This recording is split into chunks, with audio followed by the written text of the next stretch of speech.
environment wherein they won against Pacific Macta to qualify to Grand Finals that year, man. So, sub-base was banned.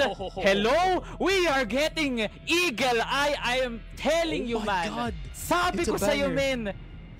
I am telling you, SGJ. Ayaw nilang pakawalan yung Eagle Eye na yan, man. And it's the 2.0 version. My God. It's a banger. They banned sub-base in favor of Eagle Eye, man. And SGJ banned Compound. Like, I'm surprised now they banned Compound. Yeah, and this is actually yung strongest map dito ng Pacific Macta going in, which is itong Ankara. They are known to be that team that you have to deal with dito sa Ankara if ever they do pull it out. They already have so many strategies dito sa mapa na to, and we are gonna go to port right after, and we all know what can happen dito sa port when SGJ is on it. So ayun nga, this is the veto that I didn't actually think that would pop out, but it did eventually. So SGJ, yun nga, kagaya ng sinabi natin na they have really been on Eagle Eye for the past few years, and now it is Eagle Eye 2.0. Many more opportunities para dito sa BL side, and since they're starting on BL, may kita natin ano yung pinractice nila for the past few months. Okay, so this will be a challenge still for SGJ, to still compete at Blacklist, wherein Global Risk was the one that actually benefited from the change here at Eagle Eye 2.0, no? So we are expecting so much leniency for those bar pushes galing kay KSA, or even those 1v1s up against Long galing kay Tino, and as well as Revenge. So this will be a huge test of spirit for both teams. Last outing nila nung Eagle Eye, 13-12 in favor of Pacific Macta. Very, very close finish out of that Apex Spring. Pero ngayon, it is now locally renowned boxing match between these two titans, man. Na kung saan, the time it took for them to practice this moment alone will be worth it kung mananalo ang SGJ. But it looks like Pacific Macta, pretty sure they still have something in their sleeve in this Eagle Eye matchup that will push SGJ to their limits. Yeah, for sure. I think it really depends dito kay Revenge as well, right? Revenge is gonna be responsible for yung mga longer sections ng mapa natin dito, and whether or not he's actually online is gonna be the true question dito ng Pacific Macta. Revenge has been, has had the up and down season for yung the past few months. Some games he will show up heavy, some games he will not. Pero pagdating naman dito sa local scene natin, I think he can definitely stay up on top. However, it's gonna be a challenge para sa side ng SGJ if ever they're actually gonna go into yung mga angles dito ni Revenge to try and clear him, kasi yun nga, you do have Tino on the sniper. He's not the fastest, but he's pretty accurate gamit yung weapon na yun. So it's gonna be interesting to see kung paano man na-navigate dito ng SGJ yung first part ng Eagle Eye, especially knowing nasa Blacklist tayo, no? Blacklist has a lot more opportunities to operate. Yun nga, kagaya na sinabi ko kanina dito sa Eagle Eye, new entrance papunta dito sa LA. It's not a sniper fest anymore dito sa LA, no? Yung isa lang yung entrance dati, and the only thing blocking you from the enemy is a wooden box. Ngayon metal na yung box na yun. So yeah, there's so many things that can happen sa mapa na to, man. I just can't wait to get started already. I wonder, no, kung nakita na, I was there when SGJ got lost to Pacific Macta dun sa Eagle Eye na Apex Spring, and I saw some really I saw some really close interactions between Yobib and MVA whenever B is going to be the side take for SGJ, no? And I'm looking forward to the improvements. Yung pagbabago talaga ng SGJ, are they still going for the all reliable dun sa mga partner? They're going default, fake out B, go for A, then fake out A once again, and then go for bar, and then hopefully go for a push. Parang sobrang dami nilang luto na ginawa para lang makakuha ng site, but at the end of the day, it's still going to be a setup between Tino and that tower in order to get that last single itty-bitty of advantage para lang masabi ng SGJ na meron silang control. Even Eagle Eye makes mid control look like not of a priority kasi there's nothing much to get out of mid. There's so much out of the outskirts for the map. Kaya that will really benefit both Tino, Revenge, and even Yobib, no? Nothing much to MVA kasi I do think MVA and Justin really likes to lurk out mid that much. Pero for SGJ, feeling ko dito ko na makikita sa kanila na lalago talaga yung patience play ni Yobib and as well as Tino. Pacific Macta will try to challenge that more often. Yeah, and I think yung size ng map of Eagle Eye being very, very small no para sa mga ibang larger maps natin is actually perfect para dito sa SGJ since the rotations are super quick in between yung dalawang entrances natin papasok ng site. And yun nga, if ever they do get mid control, it's gonna get a lot easier para sa mga teams natin to maybe gain an advantage to try and see kung kaya nila makakontrol yung mapa nga. And I've noticed as well, galing sa mga ibang teams dito sa Impact is yung B-Long is actually not taken as often as kumpara dati, no? They actually use mid to go B para maiwasan nila yung sniper fight entirely and malikuran nila yung second mid and malikuran nila ang nasa rampa ng B. However, I'm not sure if that's gonna be the exact same strategy na makikita natin from the side of SGJ. Fully knowing na mahilig sila mag-fake, mahilig sila mag-delay on one side of the map, mahilig sila mag-pull out ng mga party tricks para lang ma-distract dito yung Pacific Macta from their usual defenses. So, yeah, I'm expecting a whole lot of nades being thrown, a whole lot of flashes being faked. And let us enter into this pare. Game 1 na. Oh my God. Eto na. Masasabi na rin natin after a long wait, a long stretch, Sneaky. SGJ versus Pacific Macta. Last series of today. And first pick up over to KLR. Revenge! Ooh, oh my God, Revenge can possibly bleed. My God, SGJ, what a start for them. Yep, MVA having to pick up yung sniper right after that. So kailangan niya bantayan yung top A in a gun that he's not that naturally known for. Pero si MVA, knowing how good he is can also do some damage gamit yung kanyang sniper. But SGJ already with an opening move, taking out si Revenge dito sa House A. And that means split yung defense in half dito. Siguro, no? Parang the time it will take for SGJ to finally read off. Oh, Tino gets tagged. I was about to say, no, na parang the amount of fights. What? Killer? We need an instant replay. We need an instant replay because I don't know how MBA got caught. Hindi ko alam. I'm pretty sure MBA was just walking, bro.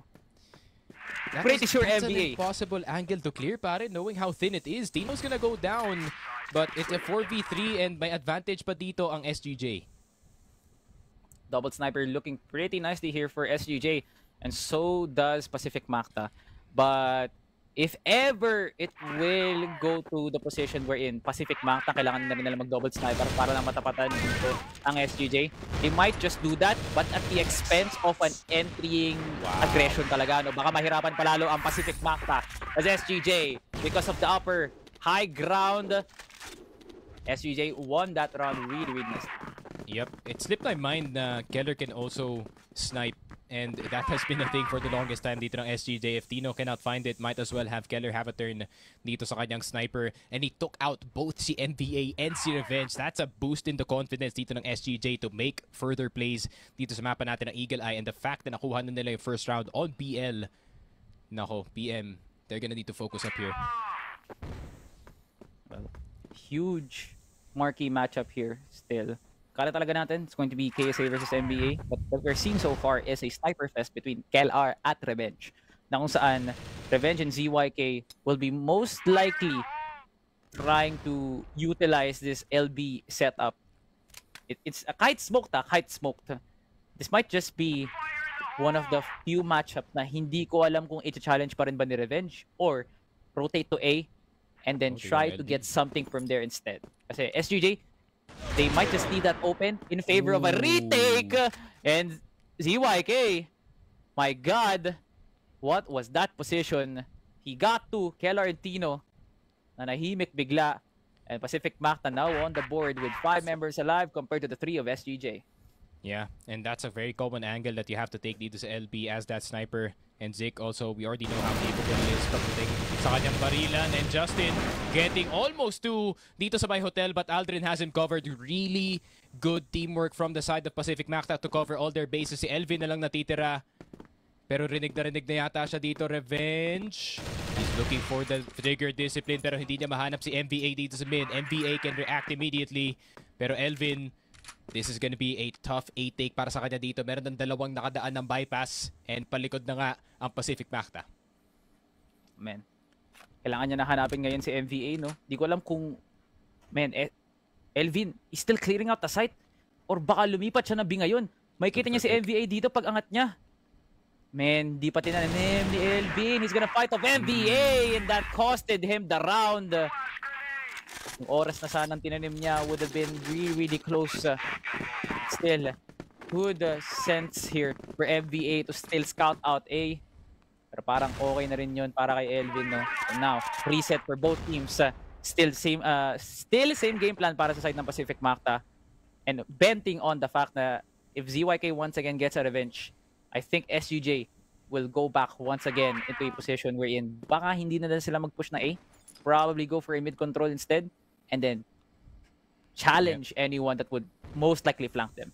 It's an A split can come at any time para sa side ng SGJ. One single flash can flush out itong si Aldrin and they can start walking in towards yung A site natin, but still ang lakas pa rin ng bantay ng Pacific Macta dito sa middle area. Pero may information na si NBA, may tatlong pangalan na nakadaan dito sa mid, but they're just letting them pass through because it's a trap dito sa B side. CYK nakuha na agad si Yobib, and here comes KSA trying to get the entry going. Elvin nakakuha na rin ng isa. Aldrin and Revenge getting 2 in return. It's a 2v3. Low si KSA, nandito si Tino sa LB, and this is looking a bit bleak para sa side ng SGJ Pacific Macta. They let them pass through into their own deaths, pare. Parang mapa na rin pala to ng Pacific Macta. Somehow reading the scurry yung Yobib at lumala yung Elvin din at KSA. Talagang isang putik na lang sa tenga and Aldrin clears 2 out without the need of a backup. How many times has Aldrin been clearing out so many angles na siya lang mag-isa? Men, marami na siguro para magpatayo pa ng isa pang bahay, men. Kung may 20 pesos ka, kada ilang beses na nangyari yun. Ay, naku, bahay lupa ka na. And now, Pacific Macta with once again a reset. I think Justin and Aldrin, no? Parang somehow the passive playstyle is working pretty nicely na they're not even covering bar that deep. Parang okay pa rin para sa side ng Pacific Macta na kalabanin pa rin sila sa stairs, which is, I do think na mas magandang head glitch pa rin talaga or mas magandang cover pa rin talaga yung nasa bar. Pero having them cover at stairs, oh, I think Elvin got spotted here. And there goes KSA with Zyke opening him out. Elvin, papasino rin si NBA ngayon. Revenge! What a challenge over to Elvin. Man, that leaves a huge abyss ngayon para sa SGJ para makapush man lang. Ngayon, hirap na hirap sila. Medyo naguguluhan yung direction ngayon ng SGJ's Pacific Macta. Will continue to gather some more ground para lang makorner ngayon ng SGJ. Yep. And 4v3 already to start things off. I like yung intention dun ni Elvin to open up yung A site para dito sa side ng SGJ, but he forgot about Revenge dito sa top A with a very nice across the screen flick. And since it's a 4v3, kailangan may sumugal sa side ng SGJ dito. This is gonna be a very tough round. Pero Aldrin catches si Tino while jumping with a headshot? Huh? That's the 1,000 Hertz walking. This is the 1,000 Hertz in effect pre talaga. The reaction time for him to position. Pero teka lang, uy! SGJ gumagawa ng negosyo dito. Nakikipag-usap sa PM. Na pwede nilang kunin ba yung site? My God, di nila alam kung nasaan si Yobi. There goes the 1v1. Revenge still has the chance to clear this round para sa side ng Pacific Macta. And Yobib will be winning that long-range fight as the HP is just too good for Yobib. SGJ ties off the game and we have a game 1 on our hands. Sticky Frog. Yep, A-site. Medyo distracted yung Pacific Macta that they thought that it was gonna be a full A-site take galing sa side ng SGJ. I think Justin intending to rotate already na mabilisan doon. Pero speaking of mabilisan, nandito na ang SGJ face-to-face with Danger. Pero NBA nagagaling dito sa house. Inubos ang SGJ. Pero nandito pa si KSA. He gets a double of his own. Justin finally gets revenge for his teammate. KSA, the entry fragger turned clutcher. And stuck siya dito sa LB. Gets the one tap. Oh my God, KSA. Oh, KSA versus Justin. Clash of the young stars ng SGJ at Pacific Macta. Who will get the clutch? Pareho silang magkikita dito sa mid. SGJ praying na magkamali dito si Justin. I think Justin has been heard. Pero narinig na rin tumapak dito si KSA papunta ng A-site. Pero i-check ulit ni KSA. Dito sa mid. Sino ba una? Justin gets the 1v1. What a back and forth round. Justin had the better position, had the upper ground. Pero you gotta give it to KZ having the better impact para mag-force ng 1v1, man. He took down 3 and cleared out MVA just like that. Who would have thought it would be KZ that would be standing tall, man. Sobrang exposed ng pwesto ni Elvin dun. Pero it was so surprising enough for KSA to be the one to get that 1v1 against Justin. Pero ngayon, ibang-iba na ang SGJ once again as they look towards a 1-3-1 separation with 3 members conquering mid. Pero nothing much to say about Pacific Macta. Again, kaya sabi ko kanina, they don't see the importance of covering mid. Ang balak lang talaga na dito is probably go for the lurk, and Tino caught lacking in no man's land. Hindi tamang angulo yan, idol. MVA found Tino, and Pacific Macta continues to attack. Yeah, and that's what you should expect pag nasa kalaban mo si MVA. He's gonna go aggressive from time to time para makakuha ng opening pick.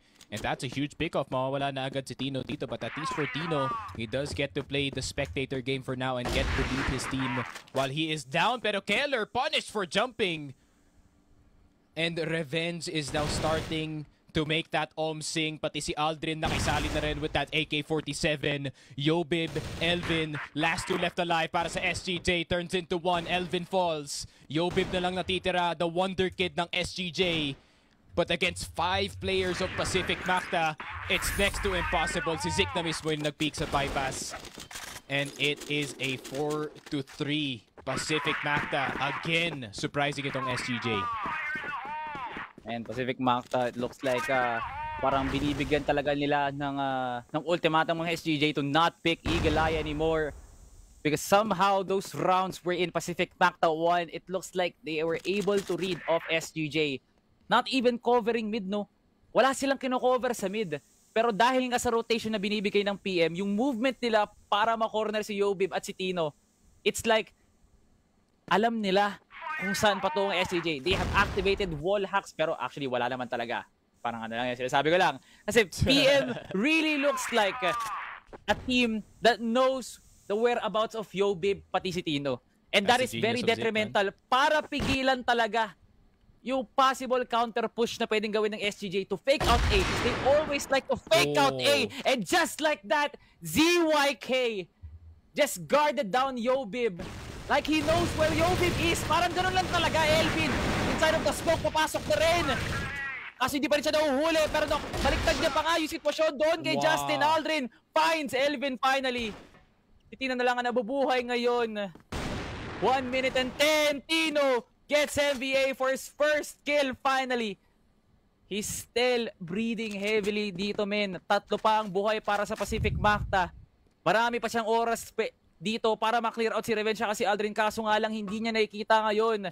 They really like to hold the site. Si Revenge pa talaga yung nakakita. Sa'yo na timingan ka pa nga, idol. Pacific Macta 5-2 on the board. Yeah, you do have a point. It's the genius dito ni Zik reading itong si Tino over and over again. And hindi lang yun, he's also contributing on the frag department dito ng Pacific Macta, making all the difference. And si Yobib pa kayo na pick off na pa doon. That's one of the players that you want out early para sa side ng SGJ, as he is very capable of making situations winning para sa kanyang team. Pero Yobib na naman suffering dito sa LB, suffering dito sa bypass, already on low HP. And tignan mo si Justin, he intends to push. Tuloy. SGJ, continuous pursuit, man. Parang there's no stopping Yobib and Tino doing the same plan all over again, man. Talagang matigas ang ulo ng dalawang idolo natin from SGJ. Si Yobib, kahit mismo duguan siya, man, he really wants to start the entry para sa kanila. And Justin, smart enough for him para hindi makita yung hitbox niya doon sa hotel. Pero if this would, I don't know, man. The rotation here. Justin, oh my God, he got 1! He still got 2! That is worth in any dimension, pre. Duguan pa si Justin na. At least he was 40% HP. And Pacific Macta on the back of Justin just gave them the easiest round possible. Pero parang si Elvin gagawa din ng milagro para sa side ng SGJ. Pagkatapos nilang mahuli ngayon si Aldrin, si YK, nalalapastangan ngayon ni KLR. With Elvin and KLR But KLR also getting low. Pero kahit paano, no, may value pa rin siya because of Bogdan's Law here. 43. Pacific Macta could still rise to the occasion. Hanapin lang talaga nila yung info ng C4. Kaso nga lang napulot ni KLR. Under 35. What will SGJ do? Yeah, 30 seconds. Time is not on the side dito ng SGJ, so it's up to them to pull the first move in this 2v2. And it has to be Elvin, I think, unless makatama dito ng isang napakagandang shot si Keller. And ZYK has been the problem, and Revenge wants to contribute as well. Pero alam na nila na papasok sila ng B-side, but they're so paranoid. Hindi nila alam kung saan lalabas si MVA. And I like yung discipline dito ni Revenge. He didn't go in immediately. He's waiting for his teammate na umikot and confirm na walang tao dito sa LB, and now they can start moving in. And if they can spot na walang tao sa site, they're both playing itong RS, this would be a game changer. Oh my god, MVA found KLR. Pero Elvin still has very nice position. No, di ko alam kung timingan na timingan pa nga. Elvin was close to catching Revenge off guard doon sa reload niya. My god, Pacific Macta. They really took the time to perfect this Eagle Eye, men. Nakita ko talaga na Apex Spring na parang, men, parang mapupunta na talaga si SGJ. Pero ngayon, looks like PM has been doing some business on the off-season dito sa Eagle Eye, man. Ang hindi ko na lang talaga nakikita para sa side ng PM, no, is maghanap talaga ng laban sa Mexico. Yeah, they have now convinced me na somehow Eagle Eye is a good map for PM to pick. Pero not that of a Prayo kasi Ankara compound pa rin talaga. Pero at least meron silang pwedeng ilabas talaga at ihain sa mesa pag binigay sa kanila yung Eagle Eye. This is the Buku effect. Finally, in effect dito pare. Aldrin with the spray, getting to Elvin, nahulog rin through the wall. And unfortunate para dito kay Elvin. He was the man who was ready to back up his teammate, pero siya rin ang nadamay doon. And Justin already pushing in dito si Keller galing sa likod, and they got swamped sa mid doors. And Pacific Macta looking more ready than we expected dito sa Eagle Eye 2.0. And 7-2. Macta only 3 away from taking itong map pick ng SGJ. Ang gusto ko talaga, man. Buko effect. Buko effect nga naman talaga. I'm really seeing so much of Aldrin and as well as NVA dito sa mapan to. When I thought na Revenge and Justin would just walk around LA. Pero parang ngayon, no, parang kahit papano na-utilize ng Pacific Macta yung pwesto nila sa B and as well as mid to conquer everything. Kasi feeling ko talaga pag nakuha nila yung B tower na yun, andali na lang sa kanila para mag-rotate papuntang A or even send someone to get info, then bait them in inside of A, then hope for the best. Yun lang yung ginawa talaga nila, yun lang talaga yung ginawa talaga ng Pacific Macta nung first half. But somehow still made it effective kahit global risk sila. So now they will be doing the same thing over and over again. Getting A, wait no, not getting A, getting mid and then go to B. Probably for the sake to expose Yobib and Tino's position once again. Wala pa ring barrage of utils, no, para sa Pacific Macta as they bent on the overextension of SPJ. Yep, if they take down itong si Yobib, that's gonna be a huge pick. Revenge getting itong si Tino. Aldrin getting 2! Oh my god! Sabi ni MVA, my job here is done. Ikaw na bahala dito, Aldrin, and he gets 2 in the process sa kanilang pag-entry. And KSA at Kellar na lang natitira. ZYK gets caught out, but he's the information player. Now they're aware kung saan manggagaling dito si KSA. But they still don't know kung saan manggagaling dito si Keller. So they could still be looking at multiple angles dito sa site. But 20 seconds dito sa bomba natin, and I think may clue na dito si Revenge. KSA getting si Aldrin. Twin scope not gonna hit. Revenge trying to duck his head as much as possible. Nakuha niya si Keller, pero KSA with the Colt getting the last kill para sa SGJ. What a recovery from the side of Reborn. It took time, pero okay na rin sa SGJ na nakuha nila yung round na yun, considering the fact that so many times Elvin and Kellar was supposed to get outclassed or even overextended talaga, no? Para nakita ko talaga yung patience ni KSA to play around time and also his movement. Feeling ko talaga doon nagkatalo ang Pacific Macta, able to spot out KSA.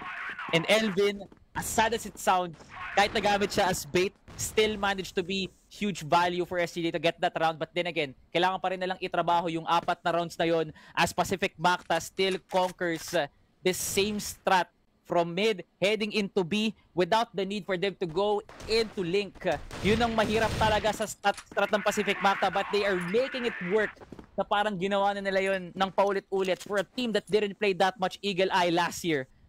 This is looking like a pretty solid Pacific Macta wherein napaka-technical lang pinapakita nila ng pag-post dance talaga, no? Is conquering the corners, and there goes Yobib and KLR. Parang nahahanapan na ata ng SGJ ng butas ang Pacific Macta. Lahat gumagana na para sa kanila, especially Tino and as well as Yobib. Despite the pick-off onto the Golden Boy, Elvin still popping off. Uy, ZYK! Di niya na-challenge. Di niya nakuha yung re-challenge doon kay Elvin. They're just waiting for this time para mahuli si ZYK ngayon. One more shot will do it. Tino finally gets his kill. And SGJ cuts the lead to 2.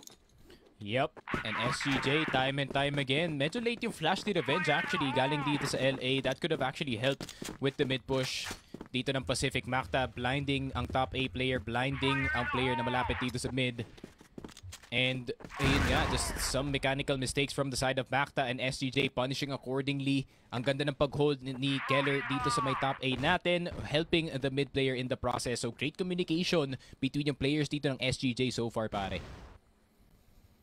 Hahanapan pa kaya ulit ng butas ng SGJ ang Pacific Macta? Most likely, because there's nothing new to the environment of Pacific Macta. I think Revenge is still banking on the RS position para sa kanya, no? If ever man, baka pwede na siya atang pumwesto doon sa LA. I don't know, man. Di pa rin talaga nakikita natin na Revenge is doing that, no? Parang nakikita natin mostly on Zeke and as well as Justin. Pero hayaan na lang natin siguro na magluto ang Pacific Macta. But for SGJ, whatever they're doing, whatever position they're conquering, parang gumagana talaga, Tino! Nag-iinit ngayon ang Tino effect para sa SGJ. They clear out Tino, pero ang kapalit naman dito ay si Aldrin, pati si ZYK. Susunod si Justin. And SGJ flourishes pagdating sa entry. Ubos ang lahi. Nasa kompetisyon ka talaga ng ubos ang lahi. Champion ng SGJ. Pacific Macta, pakong-pako ngayon sa 7, wala SGJ. Umuunti sa lunggaan ngayon ng PM. Yup, SGJ now starting to get the rhythm dito sa kanilang depensa, and this is what their strength is as a team, no? Yung kanilang defense and their defensive setups pagdating sa mga mapa natin, kagaya ng Eagle Eye. Pero a bit of risky play galing sa side ng Macta. ZYK wanting to take down yung LB sniper already. Pero kakalma muna dito yung Macta. I think they really want to recoup. Never mind, Justin pumasok na agad dito sa may midside. Yobib gonna get caught off guard, but instead, it's Macta getting caught off guard. Yobib nakakuha ng dalawa. And Elvin also getting si Aldrin in the process. Si Yobib lang ang nawala dito sa buong SGJ. And SGJ just rolled over an entire PM push in a span of 20 seconds, pare. Man, ito rin yung nakita ko talaga ng Apex Spring. Makakuha ng lamang ang PM, tas makakabawi ang SGJ. Let's go, OT Game 1. Nakikita ko talaga, mangyayari na naman ba yung nangyari nung Apex Spring? Sudden death, 13-12? Pwede. Dito lang yan, CFS PH Masters. Huge shoutout, no? Sa 1K viewers na tayo ngayon live sa Facebook page si Crossfire Philippines. Kayo talaga ang nagbubuhay sa community at sa eksena ng Crossfire dito sa Pilipinas. Huge shoutout sa inyo isa't isa. Mahal na mahal namin ngayon. Pero balik tayo sa laro, pre, kasi meron ng tumutumba dito. Si Yobib nakipag-alitan kay Justin. As both players, actually hindi na si ZYK. Naku po, dali kay KLR. The double snipers doing absolutely crazy here for SGJ. Pero parang ang kailangan ng gayon isipin ng Pacific Macta is hanapin muna siguro si KLR pati si Tino. No, nothing much of kills para kay Tino, pero yung tatlong yan impactful doon sa 3-round rally galing sa SGJ. Pero isipin muna natin, will Pacific Macta be able to push? Naku, nahuli si NBA, caught lacking on bar, and as well as KSA. Oh my god, gets the double, gets the triple. KSA, this is KSA Esports. Sneaky Frogman single-handedly carrying the round for solid gold jewelry, pulling on the diamonds para sa side ng kanyang team. My god, KSA, we took the right person to bring to the tail of the tape, pre. Yes, go. Kian is doing it, mga kaibigan. And KSA proving the IQ that I'm hyping him about, para hindi na inaway agad ng Macta push. Instead, he looked for the bigger play, getting yung dalawang players na nasa loob na ng side. Kitang-kita pa yung tower player. And despite Yobib dying, Yobib was the bait the entire time. I can't believe SGJ is using Yobib as a bait, pero it works, pare. It works. Oh, Justin. Jesus. And as well as Aldrin. Naku po, dalawa na lang. Ganun na lang yun. Ganun na lang yun, SGJ. Ganun na lang talaga yun. Pupunta kayo ng bar, tapos tatanggalin nyo yung dalawa. Yun na talaga yun. Yun ang game style ngayon ng SGJ. Walk and leave. My God, they put down a mark doon talaga, men, sa hotel. I just can't believe they're getting away with it every time, man. SGJ. I got my homie with me. Man, it's a 2v1 every time. I can't believe that Justin and Aldrin, like two solid players that could anchor a site, just got outgunned by a single KSA. And Tino, man, not the best first half, but it's not how you start, man. Paano mo tatapusin to? Tino already 4 impactful kills, man. Ngayon ka lang makakarinig na 4 kills, pero grabe nga naman yung impact na pinakita niyan. 1 more to go para makuha ng SGJ ang kanilang unang lamang sa game number 1. 40 on the clock. Revenge with C4 on hand. Has 3 angles to cover sa 4 na SGJ na buhay. He has to go aggro on one of the angles, pare. In this 1v4, he has to pick them off in very precarious positions. Pero nakaplant naman para dito sa mid.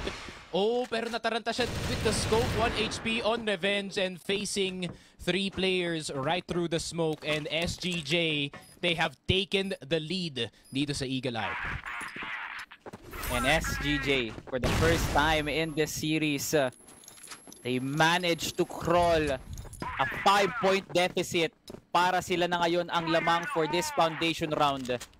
My God, sneaky. SGJ, would you believe it? 6 consecutive.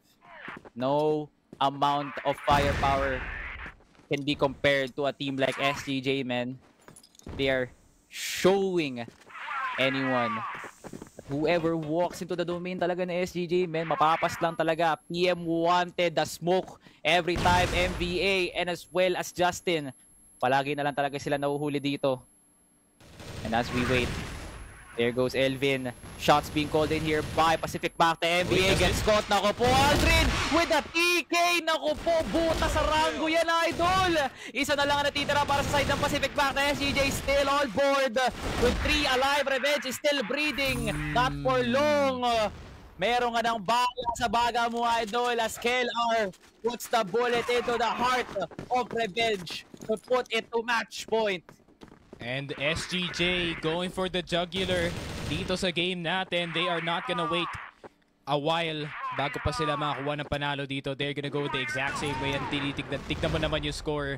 It's all pretty much equal galing sa side ng SGJ. And this is what Tino wants. Every single member being active dito sa mapa natin and getting their due kills. Pero Elvin, mawawalan agad ang buhay dito sa start ng round thanks to the pick-off dito ni Revenge. Pero Yobib with the pick-off of his own. Nakita na kayo sniper dito ng Pacific Macta and it is gonna be a free A take. And Macta, yep, magpaplanta lang sila dito sa A. This is a really good call galing sa side ng SGJ and meron pa silang tao dito sa tower. Whoa, nakuha si Keller! Justin! Oh my God, impact frag galing dito kay Keller. Zik nakuha si KSA pero Yobib gets 1 in return. 3v2 situation na andito pa sa LA si Zik pero Zik gets caught. MVA na lang natin ang titira dito. MVA? Oh, pero hindi niya magagawa. It's Tino Magic, baby, to end things off dito sa map number 1. And SGJ, they take Eagle Eye 2.0. Of course, they have to take Eagle Eye 2.0. The ego will